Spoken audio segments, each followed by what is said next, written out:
Four, 3, 2,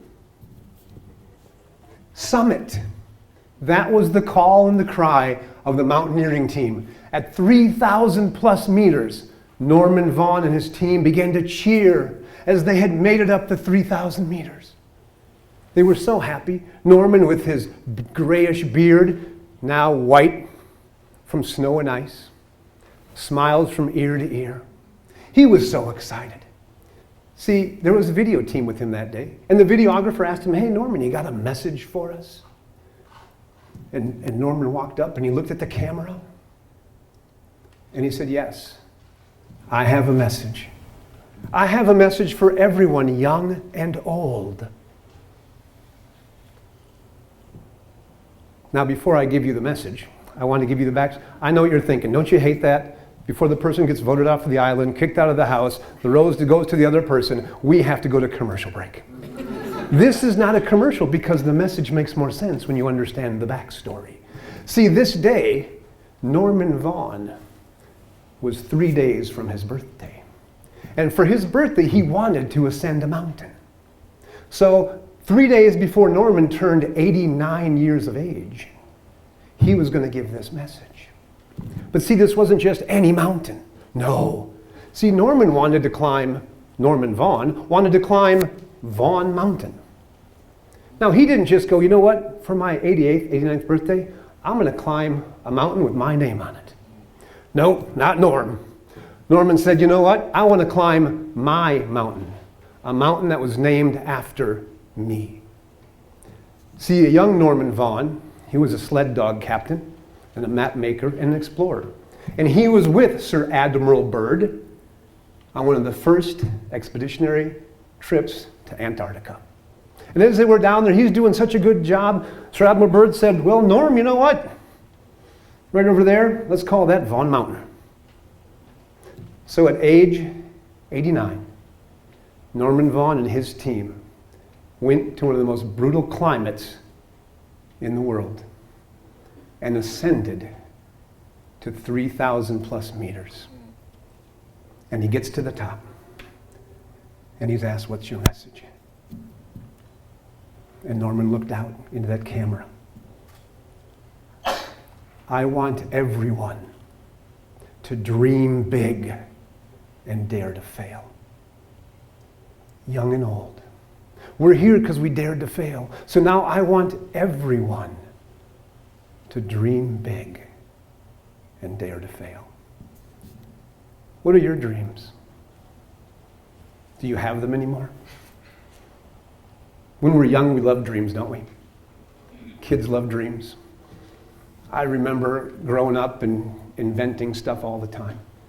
Playing today is not as easy as it used to be because they tell you what to do. Legos used to be a box of little blocks and you made stuff. Today you have to follow the directions to make stuff. They tell you what to make. I was very impressed that there is still hope for our nation. I was at the pool in my apartment the other day and there's 3 girls playing in the water and I was sitting there relaxing and reading and I heard this. Okay, let's pretend we're princesses and this is our undersea kingdom. And I thought, it's going to be okay. There's still imagination and there's still dreams.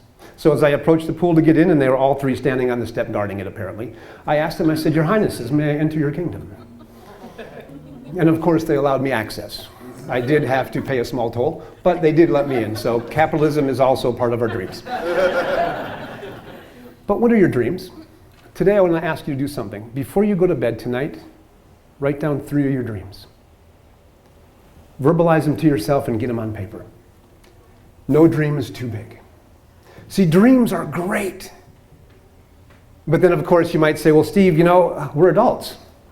And, yeah, dreams are great, but we got to be real. We got to be real. I can't just do the same. I don't have the money I used to have. I don't have the whatever I used to have. We got to be real. The glass is half empty or it is half full. Right? Who's right? Half full.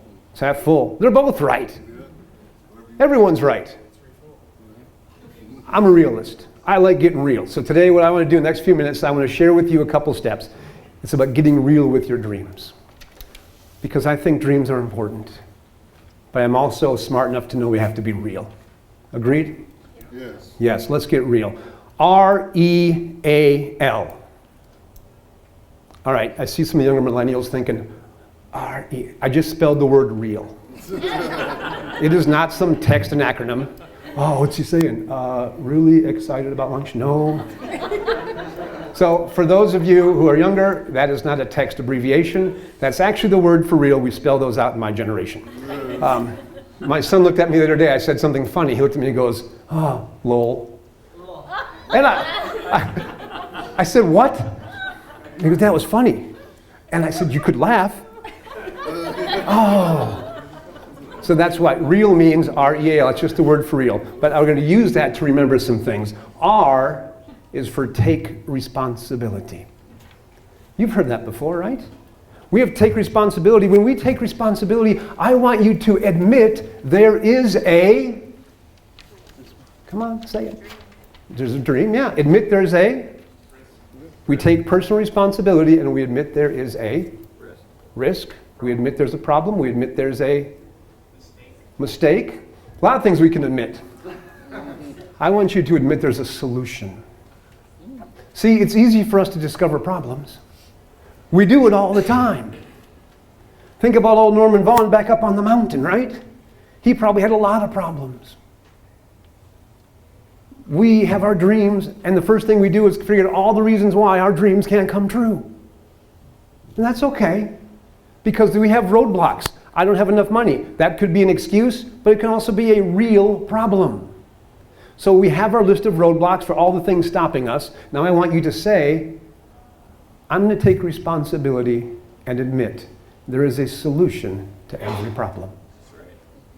The greatest inventions of all time are why? Because we solve a problem. If you want to be an entrepreneur, what's the first thing they say? What problem are you going to solve? When you admit and take responsibility that every problem can be solved, when you take responsibility and admit there is a solution, you take control and power back of your dream. Because now it's in your hands. Right? To admit there's a solution, to take that responsibility will empower you. It gives you hope. See, problems can crush us. Problems bring us down and they make us hopeless. Take responsibility, admit there's a solution, and get hope. Now we have this list of solutions. How can I do this? And we start thinking through, what can I do? And we have all these ideas and all these strategies, and we're going to take action on them. And what will happen when we take action? Because here's what is the reality. Mad action equals mad results. Yeah, I didn't say success. I said results. Those results might be terrible. Which leads us to E. E, expect failure and setbacks. Expect failures and setbacks. It's going to happen. Expect it. I don't mean expect it like this. Oh, I'm not going to do it. I'm going to fail anyway. Oh, it always goes wrong. Everything I do is terrible. That's not what I'm talking about. I am talking about when it happens, you smile and go, what can I learn from this? See, every time you go through something negative in your life, every time something bad happens to you, it will shape you. I promise. It will impact you and it will shape you. But here's the good news. How it shapes you is your choice. You can ask, why did this happen to me? Why is this happening to me? Why now? Why me? Or you can ask, what can I learn? How can I do it different? How can I do it better? What can I learn? Take responsibility. Admit there's a solution to your problems.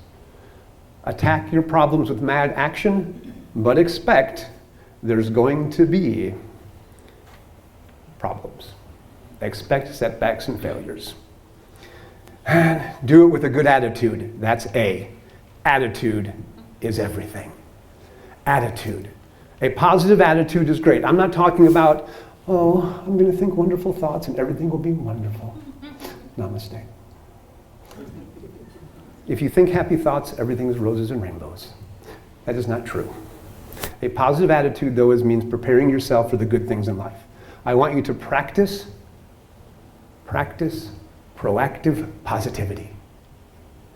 What does that mean to practice proactive positivity? It means in the morning, set yourself up. Today's going to be a good day because, and list all the things you're grateful for that day for. At the end of the day, repeat it. Today was a good day because, and repeat those things to yourself. How often do you complain about things at work? Oh, you should have seen so-and-so today at work. We complain about our coworkers, we complain about everybody. You know what you're doing? You're preparing your mind to look for more negative things. Practice the 3-to-1 rule. For every one negative thing that comes out of your mouth, make sure 3 positive things come out of your mouth. 3-to-1 rule. It will then begin to it will train your mind to look for those positive things. L, lifestyle. Live your lifestyle according to your dream. I do fitness. I'm a personal trainer. And I'm amazed sometimes people come to me and say, Steve, I got to lose 15 pounds because my daughter's getting married, my son's doing this, I have an event, I'm doing these things, I need to lose. Oh, great. All right, tell me what's going on. Well, my breakfast consists of 2 Diet Cokes, a Danish, and on the way, and some toast with some extra butter.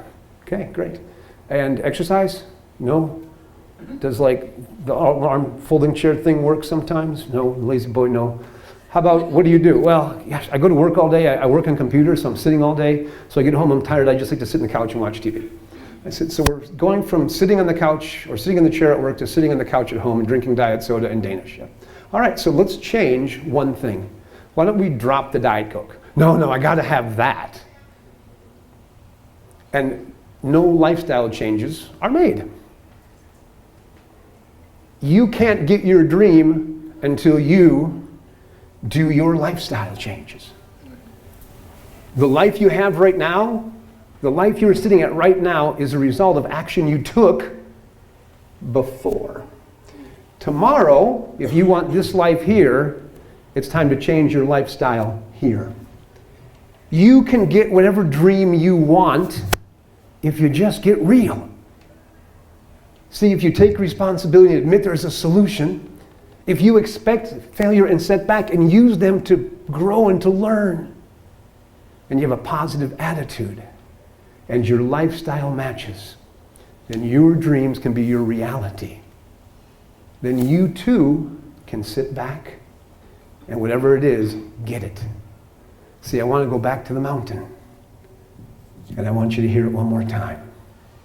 When you leave here today, listen to old Norman Vaughn's words. Leave here, dream big, and dare to fail.